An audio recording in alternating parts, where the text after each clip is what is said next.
अस्सलाम वालेकुम। मेरा नाम है नवीद अहमद। आज हम स्टार्ट करेंगे 10th क्लास की मैथमेटिक्स का चैप्टर नंबर है 5 और इसकी एक्सरसाइज है 5.3।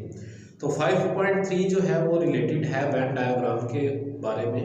तो जो वेन डायग्राम है वो सबसे पहले जॉन वैन एक साइंटिस्ट था, ब्रिटिश मैथमेटिशियन था। उसने 1834 के अंदर पैदा हुआ था और 1923 तक वो जिंदा रहा था।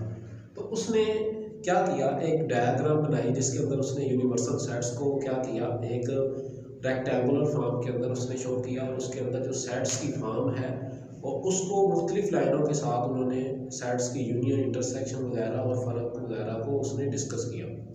तो इसके अंदर एक सेट आता है यूनिवर्सल सेट। तो कोई भी जो फिगर है जो कि हमें एक रेक्टेंगुलर फॉर्म के अंदर जो गिवन होगी वो कहलाई जाएगी यूनिवर्सल सेट। यूनिवर्सल सेट के अंदर वो तमाम सेट्स पाए जाते हैं जो किसी भी यूनिवर्स के अंदर मौजूद हैं, जिसमें रियल नंबर्स हैं, होल नंबर्स हैं, एवरीथिंग इसके अंदर मौजूद है। तो अभी आपने ये इसके अंदर शो करना है कि यूनियन ऑफ टू सेट्स जो है वो किस तरह हम किसी भी रेक्टेंगल में किस तरह शो करेंगे। तो सेट्स हम लेते हैं ए एंड बी। फर्ज करते हैं हमारे पास दो सेट है और जो सेट होंगे उसको हम लिखेंगे ए, ये एक सेट ए है और एक सेट है बी। फॉर एग्जांपल हम इन सेट्स के नाम लेते हैं 1 2 3 और दूसरा सेट है 3 4 5। अगर ये एक सेट है तो इनका जो यूनियन होगा वो किस तरह डिनोट किया जाएगा, इस तरह डिनोट किया जाएगा कि इसके अंदर जो नंबर है वो है 1 2 और 3 जो है वो दोनों तरफ कॉमन है, इसलिए हम उसके दरमियान क्या लिखेंगे 3 और फिर है 4 और 5। अब जो इसमें कॉमन एलिमेंट है वो यूनियन की फॉर्म में लिखा जाएगा और यूनियन में हम शो करते हैं स्ट्रेट हॉरिजॉन्टल लाइन। तो आप नीचे लिखेंगे हॉरिजॉन्टल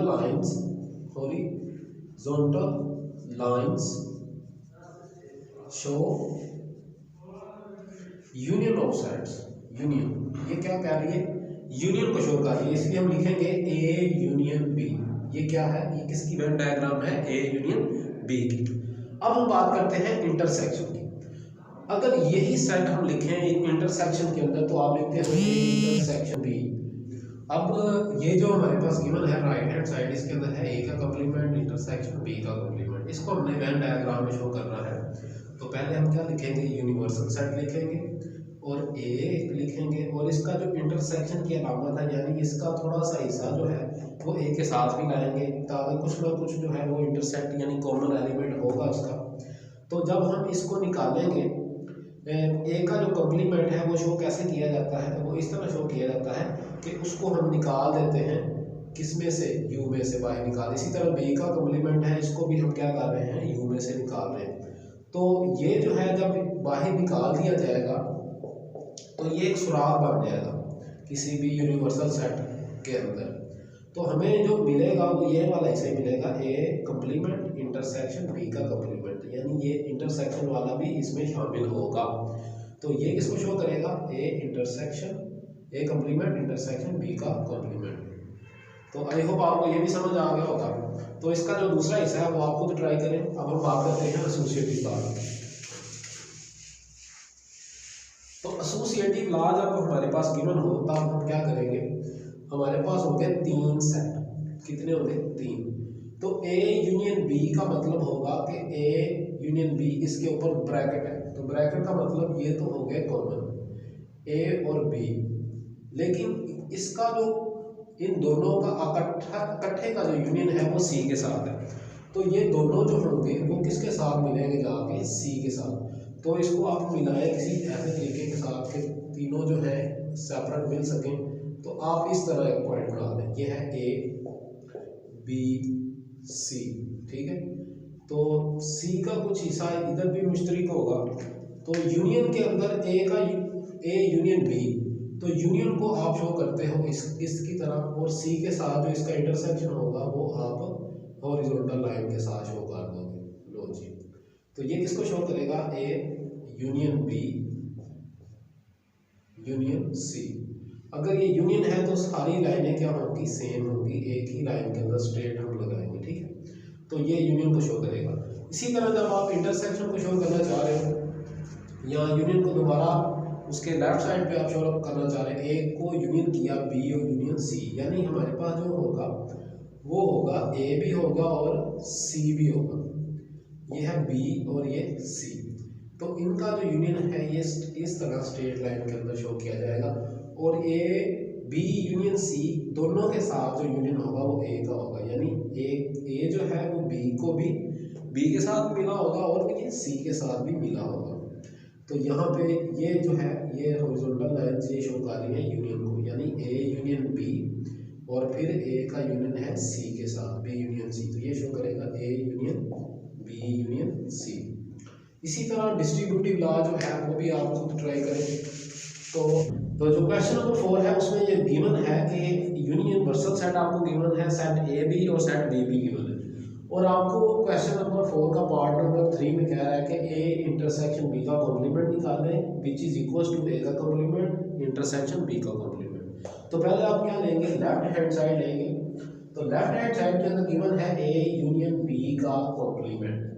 तो हम सबसे पहले सोल्व करेंगे ब्रैकेट के जो अंदर चीज है उसको सोल्व करेंगे। तो ए यूनियन बी वो किसके बराबर होगा, पहले आप लेंगे सेट ए 1 3 5 7 9 और इसको यूनियन करेंगे किसके साथ, बी के साथ 2 3 4 5 8। तो इसका जो यूनियन होगा वो किसके बराबर होगा, वो होगा 1 2 3 4 5 के बाद 7 8 9।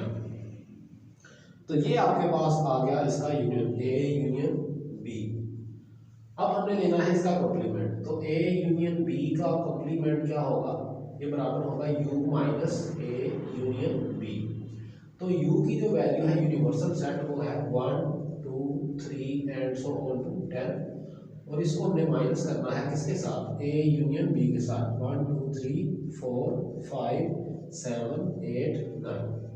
तो जो सेम होते हैं उनको हम निकाल लेते हैं, बाकी जो बचेगा इसमें 1 2 3 4 5 तक है तो यहाँ से 5 निकालेंगे और 6 इसमें जोड़ नहीं तो 6 7 भी है 8 भी है 9 भी है, हमें मिलेगा 10। तो 6 और 10 हमें इसका आंसर मिला है यूनियन बी के कॉम्प्लीमेंट। इसको आप कहते हैं ये 1, ठीक है। इसी तरह आपने क्या करना है, इसकी राइट हैंड साइड लेनी है। तो राइट हैंड साइड के अंदर गिवन है कि ए कॉम्प्लीमेंट इंटरसेक्शन बी का कॉम्प्लीमेंट। तो हमें कॉम्प्लीमेंट सबसे पहले लेना पड़ेगा। तो हम क्या लेंगे, take a complement which is equal to U minus A. तो यू की जो वैल्यू है वह है 1 2 3 2 so on to 10 minus what is the value of A 1 3 5 7 and 9। तो जब इसमें से ये सेम वैल्यूज को निकालेंगे, 1 इसमें है 1 इसमें है, तो ये हम नहीं लिखेंगे। उसके बाद आता है 2 3 भी है 4 नहीं है, 5 भी है 6 नहीं है, 7 भी है 8 नहीं है, 9 है और 10 नहीं है। तो ये हमने ये वैल्यू निकाली ए के कॉम्प्लीमेंट की। अब इसी तरह हमने निकाला है बी का कॉम्प्लीमेंट। तो वो लिखेंगे हम u माइनस ए। तो u की जो वैल्यू है वो आप लिखेंगे वो 10 तक है माइनस। अब b की जो वैल्यू है वो है 2 3 4 5 8। तो जब इसमें से आप वैल्यूज को निकालेंगे तो पहले मिलेगी 1 2 भी है 3 भी है 4 भी है 5, उसके बाद 6 7 8 है 9 और 10। ये हमें मिली बी के कॉम्प्लीमेंट की। अब हमने क्या करना है, हमने इसके दरमियान इंटरसेक्शन लेना है। तो ए का कॉम्प्लीमेंट इंटरसेक्शन बी का कॉम्प्लीमेंट। तो ए के इंटरसेक्शन की वैल्यू लिखें 2 4 6 8 10, दरमियान में इंटरसेक्शन, और फिर वैल्यू है बी के कॉम्प्लीमेंट की 1 6 7 9 और 10। तो जब इसमें आप देखेंगे कॉमन वैल्यू कौन कौन सी है, एक हमारे पास 6 और 6 है और एक 10 और यहाँ भी 10 है। तो 6 एक बार और 10 भी एक बार। तो ये हमें मिला ए का कॉम्प्लीमेंट इंटरसेक्शन बी का कॉम्प्लीमेंट। तो जब हम देखेंगे इसकी लेफ्ट और राइट साइड फ्रॉम 1 एंड 2, आप देखेंगे कि from 1 and 2 left hand side is equal to right hand side. तो काम यहाँ पे खत्म तो नहीं हो रहा, क्योंकि हमने लेफ्ट हैंड साइड और राइट हैंड साइड आपस में बराबर कर दी है। हमने इसकी अब वेन डायग्राम भी शो करनी है। तो वेन डायग्राम कैसे शो करेंगे, तो आप इस वीडियो को पास करें और इसको नोट करें, ठीक है। उसके बाद आप इस डायग्राम को बनाएंगे।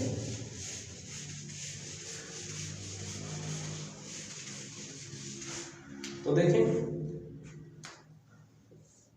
आप सबसे पहले एक रेक्टेंगल बनाते हो और उसके अंदर क्या लिखते हो, यूनिवर्सल सेट की अलामत। और फिर एक सेट ए है और एक सेट क्या है बी, ये ए है और ये बी। तो पहले में गिवन है कि ए का इंटरसेक्शन लेना है बी के साथ आपने। तो ए का जो इंटरसेक्शन है बी के साथ वो आप कैसे लेंगे कि इसमें कोई हिस्सा बी का इसमें डाल देंगे आप कि वो इसके अंदर मौजूद है। तो ये जो किसको शो कर रहा है, ए इंटरसेक्शन बी को ये शो कर रहा है, इतना हिस्सा किसको शो कर रहा है, ए इंटरसेक्शन बी को। तो अब हमने करना क्या है, हमने करना यह है कि ए इंटरसेक्शन बी के कंप्लीमेंट लेना है, यानी जो कि आपने इंटरसेक्शन दिया है ए का बी के साथ, तो वो हिस्सा कितना है, वो ये वाला है, ये किसको शो कर रहा है, ए और बी के इंटरसेक्शन को। अब आपने करना ये है कि इसमें से ए और बी को आपने कंप्लीमेंट कर देना, यानी यू में से आपने निकाल के बाहर कर देना।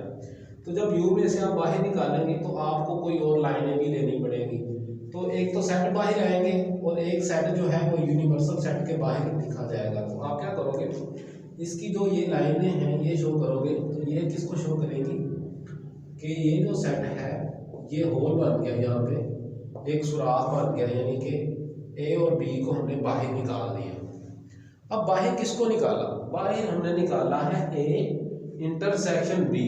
तो इंटरसेक्शन का इलाका सिर्फ ये वाला है, तो इंटरसेक्शन अगर हॉरिजॉन्टल लाइन यहाँ पे है तो हम इंटरसेक्शन के लिए वर्टिकल लाइन लगा देते हैं। तो इतना हिस्सा यहाँ पे मौजूद रहेगा, लेकिन जो बाहर वाला है वो क्या होगा, इतना हिस्सा जो होगा वो मौजूद है और ये कंप्लीमेंट में शामिल हो जाएगा। यानी कि जो हमने बाहर निकाला वो क्या निकाला, हमने सिर्फ ये वाला हिस्सा निकाला जो कि इंटरसेक्शन को ही शो कर रहा। तो ये किसको शो करेगा, ये हिस्सा शो करेगा ए इंटरसेक्शन बी के कॉम्प्लीमेंट को शो करेगा, यानी कि ये हिस्सा हमने बाहर निकाल दिया। तो ये जो था ये यूनिवर्सल साइड को शो कर रहा है। अब हम बात करेंगे इसकी राइट हैंड साइड की। तो राइट हैंड साइड आप किस तरह लिखेंगे, आपने वही तरीका लगाना है, लेकिन एक चीज याद रखनी है कि ये जो है ए का कंप्लीमेंट, ए का कंप्लीमेंट हमें ये शो करता है कि हमने ए को क्या कर दिया, बाहर निकाल ए का सुराख कर दिया यूनिवर्सल सेट के अंदर। तो सिर्फ ए मौजूद, ए जो है होल होगा और बाकी सब लाइनें इसके अंदर शो की जाएंगी, ठीक है। तो ये किसको शो कर रहा है कि सिर्फ ए का ही होल है और किसी का नहीं है, लेकिन उसके साथ बी का भी वो कह रहा है कि आपने इसको भी बाहर निकालना है। तो अगर बी का कॉम्प्लीमेंट है तो बी के ऊपर बी भी जो है वो होल बना देगा, ये भी होल बनाएगा, यानी कि ए और बी को हमने बाहर निकाल दिया। अब बाहर किसको निकालना है, हमने सिर्फ इंटरसेक्शन वाले इलाके को निकालना है। किस वाले को, इंटरसेक्शन वाले इलाके को। तो ये इंटरसेक्शन अगर ये हॉरिजॉन्टल लाइन है तो हम वर्टिकल से शो कर देते हैं। तो जब वर्टिकल लाइंस हम लगाएंगे तो ये शो किसको करेगी, ये शो करेगी ए कंप्लीमेंट इंटरसेक्शन बी के कंप्लीमेंट को। तो ये हिस्सा जो है ये हमने बाहर निकाला है, बाकी जो है वो इस यूनिवर्सल सेट के अंदर मौजूद है। सिर्फ हमने निकाला किसको है, हमने सिर्फ निकाला इस इलाके को है। तो जब जो चीज़ निकाल देते हैं वो यूनिवर्सल सेट में होल कर देती है, सुराख कर देती है, इसलिए हम इसके ऊपर कोई लाइन नहीं लगाते। तो जब आप लेफ्ट साइड की फिगर बनाएंगे वो बराबर बन जाएगी राइट साइड फिगर के, दोनों फिगर्स भी आपस में सेम होंगी। तो आई होप आपको ये क्वेश्चन नंबर 4 का पार्ट नंबर जो 3 है ये समझ आया होगा। अब क्वेश्चन नंबर 4 का पार्ट जो है ये आप खुद ट्राई करें और इंशाल्लाह मैं आपको इसके नोट्स भी दूंगा। तो नेक्स्ट वीडियो तक के लिए अल्लाह हाफिज़। अपना और अपने वालिदैन का बहुत ज़्यादा ख्याल रखें, क्योंकि उनकी दुआओं से आप इस जहान में भी और अगले जहान में भी कामयाब होंगे। दुआ में याद रखिएगा। अल्लाह हाफिज़।